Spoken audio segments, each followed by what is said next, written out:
Imagine a place so old. Its cities were already doing urban planning, while half the world was still arguing about fire. That's India.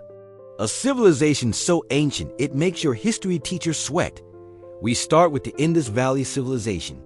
Clean streets, organized drainage, big brains everywhere.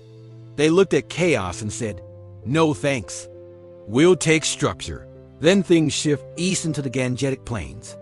Small kingdoms pop up like a strategy game where every neighbor clicks "Create Empire." Enter the Maurya Empire. Gupta Maurya builds a giant empire, and his grandson Ashoka expands it, organizes it, and basically speed runs empire management. After too much war, he looks around and says, "Yeah, let's chill." Then comes the Gupta period, India's golden age. Math, science, poetry, zero. Yes, zero. The number you used on your math exam. Started here. You're welcome, world. Meanwhile, the subcontinent becomes a giant cultural blender. Trade, ideas, languages, everything mixing nonstop. Fast forward, new rulers arrive, leading to the Delhi Sultanate. Different dynasties, different styles, one common theme. Who's running the place this century? Then the Mughals arrive with mega architecture, mega administration, and mega mustaches. They build the Taj Mahal, the building people post on Instagram to pretend they're deep.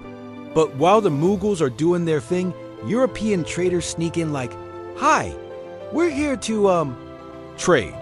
Spoiler, they were not just there for trade. The British slowly take control and turn the subcontinent into the headquarters of their empire. Railways, bureaucracy, and a lot of unhappy people follow. Then the independence movement rises. Voices grow louder, millions unite, and after long struggle, the British pack their bags in 1947. India becomes a modern nation, ready to build its own future. And that's India in 2 minutes. Ancient cities gives giant empires, gives genius inventions, gives massive diversity, gives. And one of the most important countries on earth today. If you want more world history explained fast, fun, and simple, don't forget to like and subscribe.